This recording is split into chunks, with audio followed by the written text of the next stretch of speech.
What you're seeing happening with Jimbo in this #1 recruiting class of all time is essentially the same thing as giving someone who's never had a gun before a rocket launcher and they shoot it, but they shoot it backwards and it blows up in their face.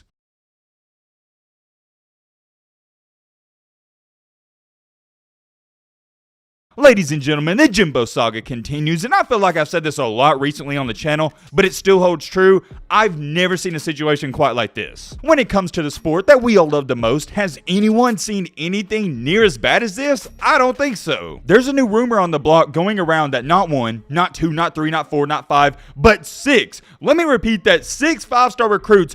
5-star recruits are leaving Texas A&M. Wow, 6 5-star recruits, and I think some of you do understand how massive that is, but I also feel like some people don't. I'm not going to rant and rave on it too much, but I just want some people out there to understand that there's a lot of college football programs that have never had a 5-star recruit even walk onto campus. So the fact that A&M might have 6 of these 5-star recruits leave the campus, it's unthinkable. 5-star recruits are not a dime a dozen. There's only about 20 to 25 in every single recruiting class. Like I said, I think most people get it, but I did want to re-emphasize it. This is a big deal. We're going to talk all about it. You already know. We're on the road to 300K, so if you like college football content, consider subscribing. If you don't want to, that is cool too. All right, man, blah, blah, blah. Shut the crap up now. Without further ado, let's get into it. All right, that was kind of weak. Let's get into it. That's better. Woo, woo, woo, woo. First things first, I do want to address this because I think it is big news for Saturday's games. Like I said before, when things are going bad, it seems like they only get worse, but when things are going great, they somehow get better, and that's the case and scenario for A&M in this situation and Tennessee in this situation. On one hand, it's getting worse for A&M. On the other hand, the rich in Tennessee, they're getting richer. It's not even like they needed them. He didn't even play against Alabama, but their star wide receiver, their All-American Cedric Tillman, he's coming back against Kentucky. I'm telling you, you can't make this stuff up. The rich only get richer. It's not right. On a serious note, that is big for Tennessee. They're going to need them later in the season if they are wanting to beat a team like Georgia and make a playoff run. I'm excited for him to come back, but once again, it's not like they needed him. The Jalen Hyatt kid, he's playing phenomenal. Let me put it this way. It'd be different if this was your starting quarterback coming back. Wide receivers are important, don't get me wrong. I'm not trying to devalue Cedric Tillman.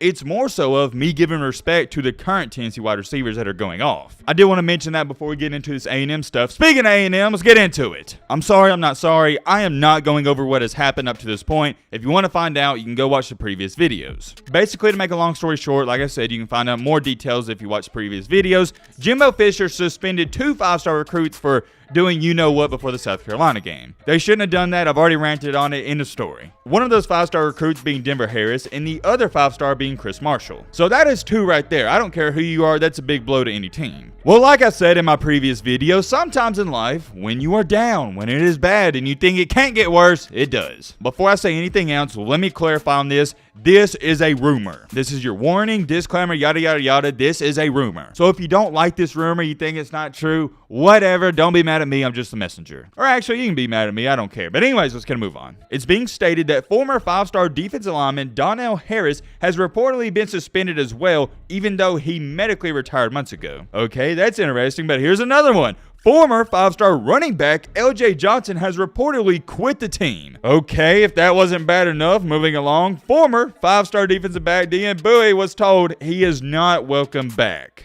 I said Deon, it might be Dion. Hope I'm saying that correctly. That is 5 5-star recruits right then and there. It's also being said that Denver Harris is not expected to be on the team much longer. So not only is he indefinitely suspended, he might be transferring, which I expect to happen. And if that wasn't good enough for you, former 5-star recruit defensive lineman Gabe Brownlow Dindy, hope I'm saying that correctly as well, is very unhappy. He's waiting to see how the season ends before entering the portal. He is unhappy in part because he was denied a red shirt by Texas A&M. Kind of the same thing we're seeing with Auburn and Brian Harsin. For those of you that don't know, Brian Harsin is telling all these Auburn players that are wanting to redshirt so they can retain their eligibility that they can't do it. And if they want to, they're going to have to quit the team or enter the transfer portal. If you are curious as to why these players, like for Auburn and Texas A&M, are wanting to redshirt, it's so they can have an extra year eligibility. It's rather simple. So it's kind of like if a player hasn't played all of his minutes or games up to this point, the season's basically over and it's basically end all be all for A&M and Auburn. So they're sitting there thinking, hey, why would I play in these next 2 or 3 games when I can just sit it down and have another year? It makes a lot of sense to me, and I see where the players are coming from. It's not their fault. But at the same time, I also see where the coaches are coming from when they're denying it. They're trying to send a message to these players in the team saying, hey, the season ain't over. There's no reason to redshirt or quit. I don't think the coaches are in the wrong, and I also don't believe the players are in the wrong. It's just kind of one of those things where it's a messy situation. And oh yeah, might as well throw this in there. It's also been said that 3 starting, I can't even believe this, 3 starting offensive linemen have now been announced out for the season. Oh man, if I would have told you this, if I'd have read this off to you 5 months ago like I'm a time traveler or something, what would you have thought? The funny part about that is I bet there's a lot of you sitting out there kind of in the same boat as me where you're like, well, I knew this was going to happen with all this NIL and transfer portal bullcrap going on. I don't think the transfer portal is bad. If anything, you're going to see more good come out of that. There's nothing wrong with the transfer portal. But the NIL, yeah, there's a lot of goods and also a lot of bads. Don't get me wrong, you can make a lot of negative arguments for the transfer portal, talking about how these players have no discipline, they don't want to work for a starting spot. But I just feel like there's way more negatives to giving 18 and 19-year-old kids $2 to $3 million.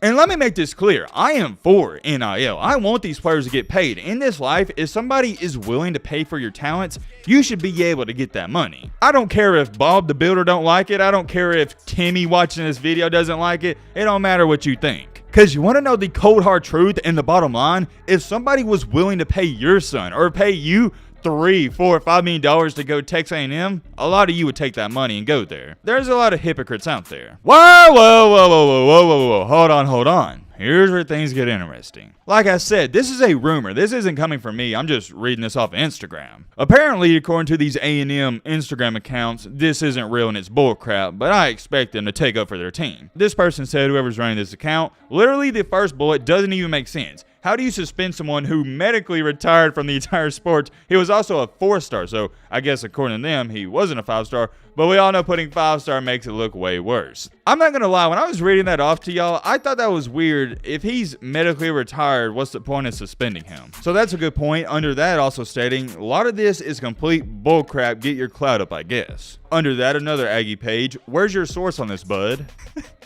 Somebody said, Aggies, what happened? How you lose #1 recruiting class? If you don't know what that's from, just click off this video. I'm going to say this once again. You can do what you want with this information. I'm not saying I believe it because honestly, I don't know what to believe at this point. This is simply a rumor, nothing more, nothing less. Me personally, I know a lot of y'all want my opinion on it. I believe, yes, some of it is true, but I also believe some of it may not be true. If you want me to be completely honest, I do believe it's about 80, 85, maybe 90% true. Let's just face the facts here. It's already been announced that Jimbo has suspended a lot of players, and he won't even talk on it. You know it's bad when a head coach won't even speak on what's going on behind the scenes. Oh, don't want to take my word for it? Well, Jimbo Fisher has declined to comment on it, and I guess he probably won't until the end of the season. Somebody tweeted out on Twitter, Texas A&M trending on Twitter today is not that big of a deal. The fact that it's their 5th straight day of trending on Twitter is why it's scary hours right now for their football program. Buckle up. That's what I'm saying. If you have Twitter and you get on it, A&M has been trending for basically a week now. Check out this one, what a Texas A&M fan had to say about all these players leaving and getting suspended or whatever you want to call it. No need to worry, folks. Just clearing up cap space. A Tennessee fan replied, does it free up $95 million? And they replied, every little bit helps. And last but not least, one of the newest rumors coming out, and this is from a Texas A&M fan, so I don't know why they would make this up. There are now rumors of players not showing up to practice and possibly jumping in the transfer portal at Texas A&M.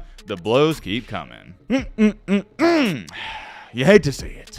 I'm just playing. Does anybody that's not a Texas A&M fan hate to see this? I don't think so. Everyone's laughing at this. What you're seeing happening with Jimbo in this #1 recruiting class of all time is essentially the same thing as giving someone who's never had a gun before a rocket launcher and they shoot it, but they shoot it backwards and it blows up in their face. A&M is burning to the ground, and if you disagree with that statement, you're an idiot, and I question if you've been keeping up with this program and watching the games. They're sitting at 3-4, but if you watch them, you know what I'm about to get into. They could easily be 1-6. Now, granted, they're 1 or 2 plays from winning a game they lost here and there, but they're also a couple of plays from being 1-6. What's going to happen next? Who knows? I am very curious, though. Let me know your thoughts on this down below. If you have any inside information or you're around that program. I'm not really around Texas A&M. them. I don't keep up with them as much as some of these other SEC schools. Let me know your thoughts on this down below. But yeah, that's going to wrap up this video. Road to 1 million!